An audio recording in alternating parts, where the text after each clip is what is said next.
Eliya yabanye na ba Mose. Umuntu akaza umudiyakoni udafite n'amapingu akakubwira ngo ceceka ziba ugaceceka. Iyo mana njya nyibazaho. Iyo mana ni mana nyabaki. Yesu afite ubutware bene data mu mbunda n'amasasu mu mapingu. Yesu afite ubutware bwose. Natanze ubuhamya uburyo narashweho amasasu 2. Mama wanjye yangambaniye ngo nicyo dupfa gusenga akangwa akagwa hasi. Sinari ndakaba n'umurokore ngo wenda numva ijwi ry'Imana. Reka maze abagore bo bazi guteka imitwe we babonye amahirwe yo kwambara amapataro ngo bagaragaze ibisusu umugani w'abagambyi. Ngo bitwaje ko mu kazi babibategeka ngo kubera ubukonje. None se ubushyuhe niba bwinshi muzajya mugenda mwambaye ubusa? Ese mu gihe cy'ubushyuhe ku cy'abagabo badakuramo amapataro nabo ngo bambara utujipo akayaga kabasangeyo nabo?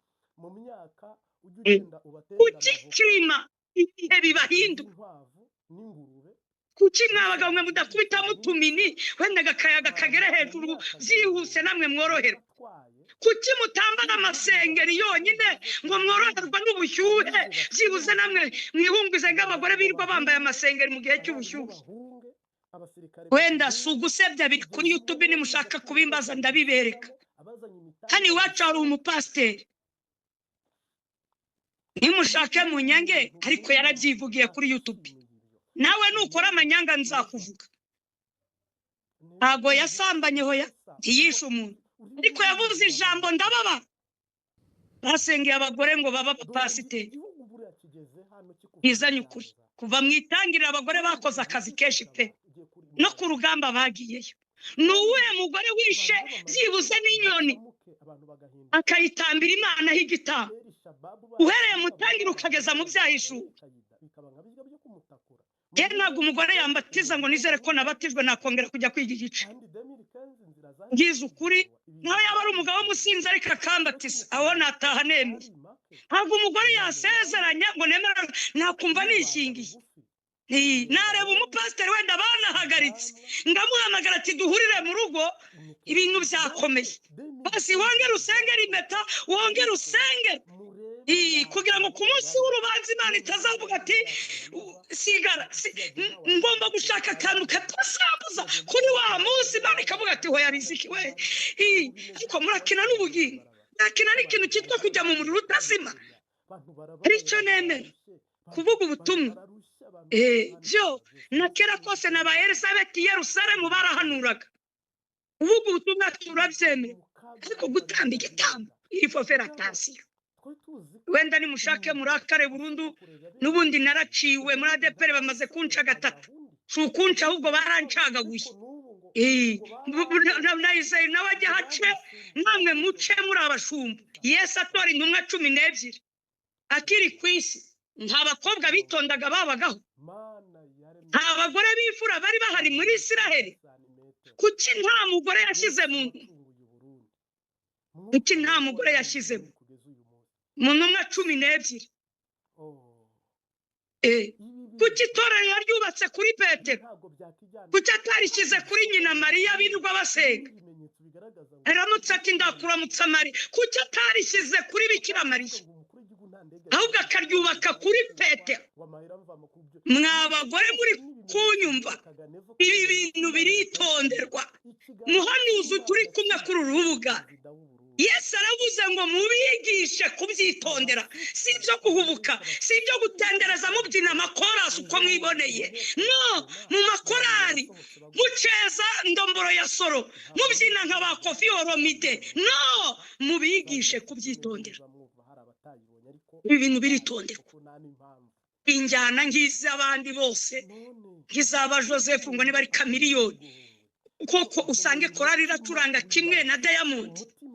Mwami Imana za Irani ndetse na Amerika n'Isiraheli, uhanyure data mwiza wo mu ijuru. Ni wowe ukwiriye kugira icyo ukora, kuko ari we mutabazi w'abatuye isi, kuko ari we ufite ububasha mu ijuru no mu isi. Utabara Irani, tabare na Amerika na Isiraheli. Ijambo ry'Imana no mu nsengero muri iki gihe nta mwanya rifite. Ijambo riri kugenda rikama mu bantu, ariyo mpamvu na Dawidi yabivuze ku byerekeranye n'ijambo ry'Imana muri Zaburi 119 ngo nabikiye ijambo ryawe mu mutima wanjye. Intego yari afite Dawidi niyo kugira ngo adacumura ku Uwiteka. No bene data, noneho rero ahangaha Satani yeretse Yesu ko ari bukemurirwe ikibazo kubwo guhindura amabuye umugati. Nk'uko muri iki gihe abantu bari guhindura amabuye umugati, inyigisho zihindura amabuye umugati, inyigisho zirimo ubwesikoro, ubujura, ubuhanuzi bw'ubwesikoro inshuro nyinshi. Simakana hari ubuhanuzi buzima kandi nanjye Imana yigeze kunkoresha, ariko iteka ryose ubuhanuzi bugendereye kwaka abantu ibiguzi buba buturutse ku mubi. Wowe ubwawe muhanuzi uri gusaba abantu ibiguzi, ni ukuri uba uri gukoreshwa n'umwanzi. Twigarukire. Satani yagerageresheje ikindi kintu umwami Yesu, ari nacyo cyafasha abakozi b'Imana, abashumba barahagwa, abavuga butumwa, abahanuzi, abahanzi, ku kintu cyitwa ubutunzi n'upfuka mukandamya. Ibi byose ndabiguha, ari nabyo byatumye abantu benshi bagenda banashinga amadini atari uko ari umuhamagaro, ahubwo idini rikaba ari nka butike cyangwa iduka, ariko badafite inzira z'igisiyoni.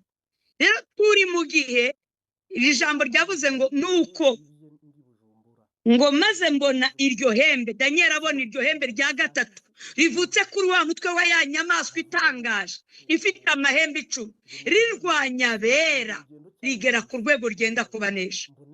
Bene data, mu mwaka washize mu kwezi kwa 4 kugeza muri uku kwezi kwa 4 kurangiye, hano iwacu mu Rwanda honyine ngo inkiko zatanze divorce, gutandukana kw'ingo z'abashakanye 4,000. None izo divorce tugereranije abantu bari badevorushije abapagani ni bangahe? Urambwira ko byibuze ari nka 1/2? Hafi ya bose abo badevorushije bitwa abakristo, barabatishwe. Abo bose ko izo ngo ziri gusenyuka bari kurwanywa n'ihembe. Ari nabyo abantu benshi bibagiwe inzira bafite, bibagiriwe gahunda barimo, urugendo barimo, ko ari ukujya mu ijuru, atari ukubaka urugo kujya kunezerwa gusa ko mu ngo, ahubwo ko banakomeje inzira ijya mu ijuru. Kandi abo bose badevorushije, nakubwira ko 80% ubugingo bwabo Satani aba yamaze kubushyikira. Iryo hembe rirwanya abera rigenda kubanesha. Urebye imibereho y'isengero z'iki gihe, uburyo abantu bari kurushaho aho gukiranuka, ugashaka inshuro bajya mu materaniro, inshuro basenga, ugashaka ikintu biri kubasigira ukakibura. Aho gukizwa abantu bari kurushaho gusubira inyuma kuba abapagani. Ariko nta kindi, dusomye ngo iryo hembe rirwanya bera rigenda kubanesha. Nta nubwo riri kurwanya abapagani, nta nubwo riri kurwanya abapfumu. Ariyo mpamvu ushobora gusanga urugo rw'umupfumu rukomeye, ugasanga hano hanze rwose abasore n'abakobwa b'ibirara nta kibazo, ariko twebweho abakobwa bacu bifuje kumera nk'abapagani, aho kugira ngo abakobwa b'abapagani bifuze kumera nk'abakristo. Twebwe abacu turi kwifuza iby'abapagani, ariko nta kindi kiri kubitera, ni iri hembe riri kudutera kwifuza gusa n'isi, aho gusa naho turi kujya, ngo rigenda kubanesha kugezaho umukuru w'inyiribihe apana kohereza marayika yihagurukiye kurwanirira abera. Ariko ndababwira ibintu namwe muzi. Hari ijambo nigeze nanone gusoma mu gitabo cy'ubuhanuzi bwa Daniel, aho Daniel yeretswe ahagaze, ngabona uwambaye ikanzu yera ahagaze hejuru y'amazi y'uruzi, atunga ukuboko kw'iburyo kw'ijuru, arahira ihoraho iteka ryose ngo bizamara igihe n'ibihe n'igice cy'igihe, ngo ariko nibamara kumenagura imbaraga z'abera nibwo bizabona kurangira. Daniel ngo yumvishe iryo jwi aravuga ngo arabyumva ariko si yabisobanukirwa. N'ibi bintu Daniel yagaragazaga ko atari kubasha kumenya ibyo ari byo, kuko si byo mu gihe cyabo, n'ibyo muri iki gihe cya nyuma twebwe turimo. Mwitegereze isengero, abapasiteri barahigana, iri ni ihembe riri kubatera kuvurunga. Usanga abantu bicaye ku ruhimbi ntabwo bishimiranye. Umuhanzi niba aririmbye akaririmba akabona abakristo barishimye, bimeze nk'amashyaka, undi yajyaho agakoresha uko ashoboye kugira ngo asebye akuramo mugenzi we. Niba bidakunze arakoresha n'amagambo kumusebya, kumuharabika. Ntago ari we, ahubwo yahaye urwaho Satani, ihembe ry'umwanzi riri gukoresha abantu. Aho umuhanuzi ari kwemera akajya gucisha imyuka mibi kugira ngo naza kuri uru rubuga nk'uru abashe guhanura arondora abantu, kugira ngo abantu bamwemere ndetse abakuremo amafaranga. Iby'isi bene data, iki gikombe tugezemo, aha hantu turi, ndababwiza ukuri, abantu benshi bararikiye iby'isi Satani yabiberetse, ariyo ya Kanani y'intego twafashe. Ngo Kanani ye kutwibagiza intego dufite yo kujya mu ijuru. Kuba uri i Burayi bye kukwibagiza ko ufite gahunda yo kujya mu ijuru, kuko i Burayi si mu ijuru. I Burayi naho ni mu makuba, urupfu ruriyo. Numvishe ushima ko Imana yamukijije uburwayi, yumvikana umubyeyi yari agiye kurira. Ariko se uwo muntu wenda yari ari mu Rwanda, muri ya misozi wenda yo mu byaro, mu biturage, mu ntara za kure ntiriwe mvuga, wasanga nabo babariye mu bihugu by'amahanga. Abenshi twirirwa turirira twibeshya ko ari mu bisubizo, nyamara kandi naho bari kuharirira, bari kuhababarizwa. Kuba uri muri Amerika ntabwo uri mu ijuru, ntibikwibagize kazi ufite keba wica gahunda ngo Satani akwigarurire. Atishobora kutaguteza ihembe ngo ubabare, ahubwo iby'isi Satani akakwigaruriza ukibagirwa intego wari ufite. Ahangaha usoma ijambo ry'Imana, inkuru nziza uko yanditswe na Matayo, igice cya 28 ku murongo wa 16. Inkuru nziza uko yanditswe na Matayo 28:16. Ngo nuko abigishwa 11 bajya i Galilaya ku musozi Yesu yabategetse. Bamubonye baramupfukamira, ariko bamwe barashidikanya. Nuko Yesu arabegera avugana nabo ati, nahawe ubutware bwose mu ijuru no mu isi, nuko mugende muhindure abantu. Ku murongo wa 19, nuko mugende muhindure abantu bo mu mahanga yose abigishwa, mubabatiza mu izina rya Data wa twese n'Umwana n'Umwuka wera, mubigisha kwitondera ibyo nababwiye byose, kandi dore ndi kumwe namwe iminsi yose kugeza ku mperuka y'isi. Amen. Bene data, nshuti za Yesu, nuko abigishwa 11 bajya i Galilaya ku musozi Yesu yabategetse. Natwe bene data mwaje hano kuri uyu murongo ntabwo ari ku bwanyu, si na leta yabibategetse, ari amategeko ya leta mwahaza munabyinubira, ahubwo mu buryo bw'umwuka Yesu arahabashaka. Ni Yesu washimye ko mubasha kuza aha hantu.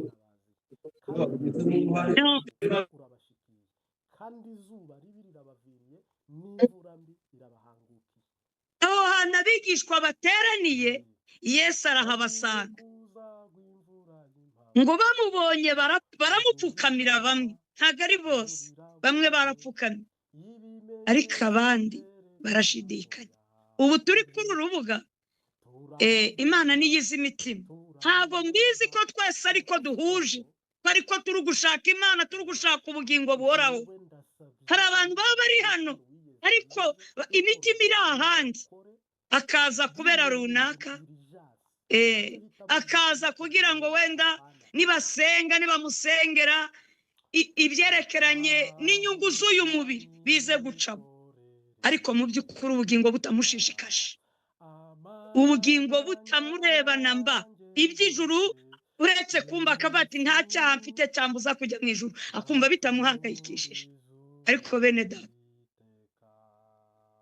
n'abatunzi inganda zikora indege, afite amafaranga ibyogajuru se njya numva nta na rimwe avuga ngo narayagwije, mfite amafaranga n'abuzukuru bazarya, reka ndetse gukora n'abandi bafite imishinga nabo bazamuke. Nta muntu uhabwa iby'isi, nta muntu uhabwa ibyo kurya, hari ibintu bidahagwa. Na Bibiliya mu migani hari ibyo yavuze, hari ibintu bidahaga. Inda ndihaga, izwi ko ndirihaga, imva ndirihaga imirambo. Bene data, rero niba udahaga ibyo kurya bisanzwe, nduhage amafaranga, ubutunzi bw'isi ngo uvuge ngo ndekereye aho gushaka amafaranga, narayagwisha. Bene data, kandi wenda iyo ufite yanagusazisha, ariko ukumva utabiretse kuyashaka. Ubugingo ntibuhenze kurusha ibyo byose, nibwo twashaka uko twiboneye. Nuko ahangaha rero Yesu ngo bamubonye bamwe barapfukama, ariko abandi barashidikanya, ko bose bateraniye hamwe. Avuga ati ubuse twabwirwa n'iki ko ari we ra? Yesu ntiyigeze agira ikibazo ku bashidikanyije, bose yabahereye akazi hamwe. Biragatsindwa gukorera Imana ibizi neza kuyishidikanyaho, ikakwihorera ikakureka ukaririmba, ikaba yaguha n'impano ukabwiriza, ukaba umuhanzi ukahanura, ariko ibizi neza kuyishidikanyaho. Iyo umuntu ashidikanya akora ibyo yumva, iyo umuntu ashidikanya mu by'Imana yanasamba, yakwiba, kuko n'ubundi nta cyizere 100% bafite.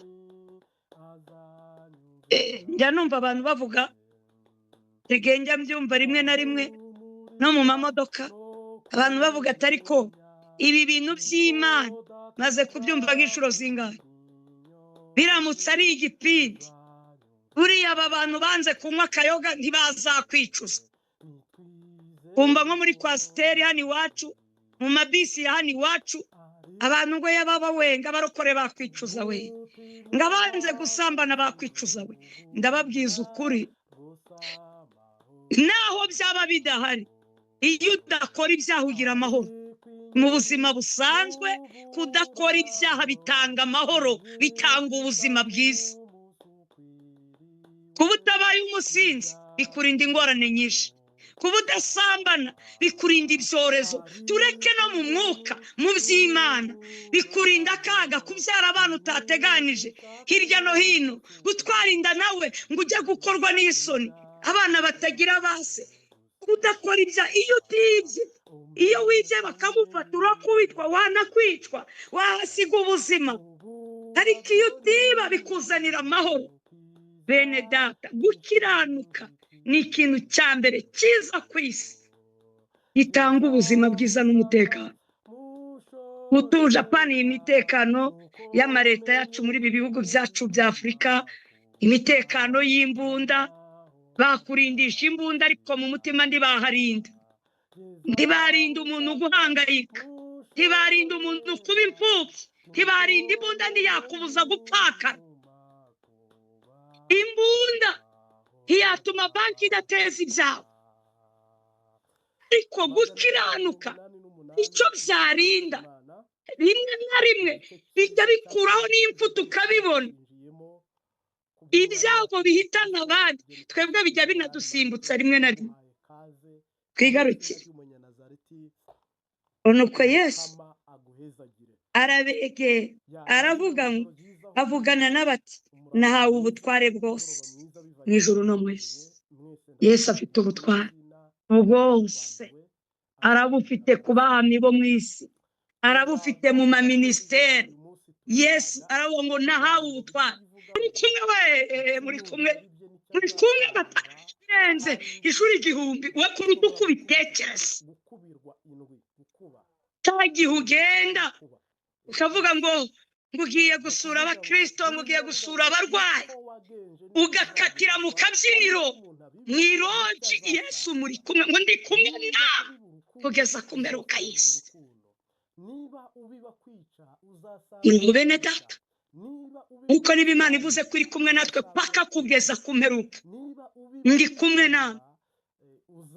nza muri Australia Adelaide, abakristo ba Imana ibaha umugisha bari bankunze, arambwira ati twateguye hoteli 3 ngeno tuzikwereka ibirashima niyo turi bugucumbikire. nababajije ikibazo bose baratsinda. yabaza ntari Yesu Kristo wabasuye hano muri Australia hari hoteli mwamuraza muti ntayo. none ahantu Yesu atarara ni gute ngiye muri gushaka kuhanjyana? mbere zingero ngabo bashumba ngo ko baza bakabajyana mu mahoteli, ndavuga nimumbwiye neza, mumbwiye ko ari abashumba, kandi umushumba burya aba yemera no kurara mu kiraro. gusa sinari nzi amatungo nyine, ninose abashumba mumenya ko baragira yahe matungo, n'inka n'ingurube n'intama bite. ndavuga ni ngewe sinje nk'umushumba, nje mu izina ry'Uwiteka, nje ndi umukozi w'Imana. ni none nta mukristo w'inyangamugayo mufite umwizerwa, ariko umugabo wibana hoya, abasore hoya, cyakoze umugore n'umugabo famiye aho, umupfakazi sawa, umukobwa wibana aho ndajyayo, niba ntanaho naraye ingange. hako jewe okujya kurara ngenda bisikana n'abatinganyi, bisikane njya kuryama ku gitanda baraye basambaniraho. kuko umukristo nyakuri aranena. Pawulo yaravuze ngo ndirata ku mpamvu ya Kristo, kuko njya kuryama ku bitanda abapfumu, ariko ibaza aba bantu b'abasatanike batunze ibiyoka, ibaza igitanda yaryamye ngo nuko amashuka meshe, uretse kubashyura kiryamaho uvire mwaho, nta kintu urasiga. buriya gusenya biroroha, ariko kugira ngo hubake biravuna. ku bantu basenze biyiriza ubusa, gushaka imbaraga biravuna, ariko kuzitakaza ni nk'aka kanya. Imana idufashe. Yesu yavuze ngo nuko ndi kumwe nawe, ariko twitondere iri hembe riri kurwanya rikarwanya umushumba agata urugo, kugira ngo yikure mu isoni akajya gushinga irye dini, kugira ngo batamuseka akitandukanya na bene se agashinga irye dini, akabona uburenganzira bwo gushaka undi mugore ashaka. Imana idufashe bene data, iri hembe dusenga umukuru nyiribihe aze gutabara abera, abatsindishirize. Imana ibaha umugisha.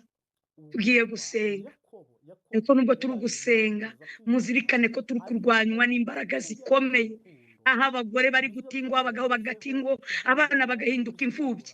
bazanga izo divorce mu Rwanda ejo bundi zibaye 4,000 byose mu mwaka umwe, ubwo n'abandi 8,000 bafite akajagari mu bwonko basenyutse. fata abana bavukiye muri iyo miryango, ihungabana bafite kandi barabyawe n'ingirwa abakristo, fata abo bana ejo hazaza ukuntu bazaba bameze, abenshi bazavamo abiyahuzi, abagome. Imana idufashe, mube maso, musenge, ariko muzirikane ko turi kurwana n'ihembe iryameze aho amahembe 3 yakutse, baraduye, hakaza ihembe rigendereye kurwanya abera gusa, ritarwanya abatinganyi, ahubwo ribashyigikira. abatinganyi bahabwa ubutabazi, indaya zihabwa gushyigikirwa, abasinzi batabura ubushobozi, ariko uwubaha Imana rikamuhiga, naho yaba ari umusaza rikamushakisha ngo rimuhitane. wenda sinjya kubabeshya, hari umusaza ndamuzi, umusaza nabonye, umushumba ndamwubaha cyane, usabwa Imana, singiye ukuntu nakijijwe mubona mu itorero, ubu ntiyakagombye kuba Satani akimuhiga. niyo mpamvu tudakwiriye kwiraho, ariko na n'iyi saha kubw'ubuhamya bwiza yasize mu gihugu, byumvikane Satani abashaka kumwica. iri hembe rero tugomba kuryitondera. ntago rireba imyaka umaze. Aho uri hose Yesu yavuze ngo duhore twiteguye, duhore dukenyeye. Ushingiye amasengesho yasenze, ngira ngo Satani ntabwo aba akibasha no kurunguruka ahari, aba ari umuriro. Ariko niba Satani ahiga umuntu nk'uriya, we mu Kristo wishingikirije kuki? Kandi ntiyaguye, aracyahagaze, ariko na n'iyi saha aracyarwanirira ikamba ry'abera, aracyarwanirira kunesha. Nawe aracyaza akicara akiga ijambo ry'Imana, nawe aracyarwanirira gusenga, ntabwo arananirwa. Ushingiye ku yo yasenze, ntabwo yakagombye kuba ari wa muntu wenda hari Imana iba yaramuhaye na poromosiyo tiruhukire. Ariko ndakubwiza ukuri, uracyana mukeneye turi benshi, ngo yongera akora umurimo. Muzehe turacyagukeneye, ariko byumvikane ko iri hembe Satani muba yumva ufitiye umujinya yahita rikubita wenda agapfa, uri mu ba mbere. Nditwirare aho waba uri hose mu gihugu urimo, ubuzima bwaba urimo, ndiwirare. Yesu ari kunguma. Tugiye gusenga. Ubwira ihembe kuba ryagiye ryangiza, ugasanga mbere wenda wasengaga amasengesho y'iminsi 3, ubu kuyasenga bikaba byarakunaniye, uce bugufi dusenge. Mbere kubesha ntibyapfaga kukubaho, ariko ubu watangiye kwadukira ibyaha ruto na ruto. Satani aza gake gake, ukaryama udasenze witwa w'akazi. Reka dusenge rwose. Utabaza Imana mu ijuru, yiteguye kukutabara, yiteguye kukurwanirira. Imana y'amahoro idufashe. Tugiye gusenga. Wihane muri wowe, wumva ukwiriye kugira ibyo uhindura, kumva ko Yesu afite ubushobozi mu rusengero aho uri kumuririmbira, ariko mu kazi ntubone bwa bushobozi, ntumuhamye mu bandi, ugasa n'abandi. Wihane, kugamburura, wihane rwose. Reka mbasengera. Iyicara kuri ya ntebe y'umuriro iyera cyane, iri kumwe n'ibizima n'abakuru, turi imbere y'amaso yawe, wowe Uwera wa Isiraheli, wowe uzaca imanza z'abari mu isi. Turakwinginze, tabara ubugingo bwacu, bukize ikigoyi cy'urupfu, bukize Satani, bukize abadayimoni. Nyemerera amaraso ya Yesu yuhagire buri wese wateranye kuri urubuga. Kandi inkota ya marayika Mikayeli yarwanishije mu ijuru barwanya Satani n'abadayimoni, imanuke mu ngabo z'abadayimoni, yica imbaraga z'umwanzi ziri kurwanya abera. Yesu Kristo, turwanyiriza imyuka y'uburozi yakwiriye isi. Abantu benshi bahindutse imbata za Satani, ariko turagusabye ngo inkota ya Gideyoni irwanye abafilisitiya, irwanye imbaraga z'umwijima mu izina rya Yesu Kristo. Inkoni ya Mose yakoze ibitangaza muri Egiputa, irambikwe ku myuka y'abarozi, irwanye amaboko y'abapfumu, irwanye imbaraga z'ubutinganyi, irwanye umwuka w'uburaya, isenye ifatiro zose Satani ari gukoreramo. Turagusabye mwana w'intama w'Imana, kandi ni ukuri utwemerere. Hari igihe turi kumva abantu benshi bataka ngo batanzweho ibitambo, ariko Yesu, amaraso yawe reka abe igitambo ku bwoko bwawe. Amaraso yawe reka aboneke ku bagenzi, uwo yabonetseho wese Satani ntiyamwigerereza. Nta gitambo kishoboka cyabaho kiriho amaraso ya Yesu. Reka amaraso ya Yesu aboneke ku bwoko bwawe, imbabazi z'Imana zururuke. Mwana w'intama w'Imana, buri wese umwambika imbaraga, mwuzuza umwuka wawe wera, uhindura ibyanze guhinduka kuri buri wese. Utureme mu mutima mushya wo muri Kristo Yesu, wo kugera ikirenge mu cy'abatubanjirije banesheje isi, ba Eliya bagaragaje ubutwari. Natwe uduha imbaraga zikubye, nguko Elisa yasenze agasaba imigabane 2 y'umwuka, natwe dusabye imigabane ikubye y'umwuka muri ba Paulo na ba Petero. Nubwo batagize abo basigira imyitero, ariko dusabye iyo migabane muri ba Yohana bakoze iby'ubutwari, ba Eliya. Natwe dukubire muri ibi bihe bya nyuma, ba Daniel, dushobore kunesha iyi si. kandi turasiganirwa ubugingo buhoraho. Bana natwe muri byose, shimwe n'icyubahiro bikomeze kuzamuka rero mu ijuru kwa data. Urakoze mwami Yesu kuri kumwe natwe, urakoze ko watwumvishije. Twuzuza umwuka wera muri ibi bihe bya nyuma, twuzuza umwuka wawe wera, twuzuza umwuka wera. Yesu turagusabye, mwana w'intama w'Imana, ndakwinginze ururuka utwegere, ukorere muri twebwe mo imbere, winjire mu mitima no mu bihaha uhajye, mu bwonko wicaremo. Turakwinginze amaso yacu yakoremo, uyakoreremo amaboko n'amaguru. Yesu injira muri twebwe mo imbere, turagukinguriye Yesu, turagushaka kuri urubuga, baragushaka mwami Yesu. Ngwino, imitima yacu irakunyotewe kuruta ubutaka bw'agasi bwumiranye. Turagukeneye Yesu, karibu mwana w'intama w'Imana. Data wa twese tugukinguriye imitima, akira icyubahiro kivuye mu mitima, maze wicare muri twe. Mwuka wera utubere umuyobozi, turinde kwiyobora muri ibi bihe byanyu. Ganza utegeke, kandi turugusenga hamwe na bene data, amazina yabo aboneke mu gitabo cy'ubugingo. Ubugingo bwabo ubukishe amaso yawe wera wa Isiraheli. Unyemerere Kristo Yesu, tubikije ubugingo bwacu mu biganza byawe, muremyi wo kwizerwa. Niho tubuhishe oya ntutwemere ko tubwibikaho, ahubwo tububikije mu biganza byawe, mwami w'abandi. Niho tubushyize, kandi uduhe intwaro z'abagenzi, uduhe kunesha n'amashimwe ava iwawe mu ijuru. Tabara abagore bagiye kubyara, Satani yiteguye kwicira kunda.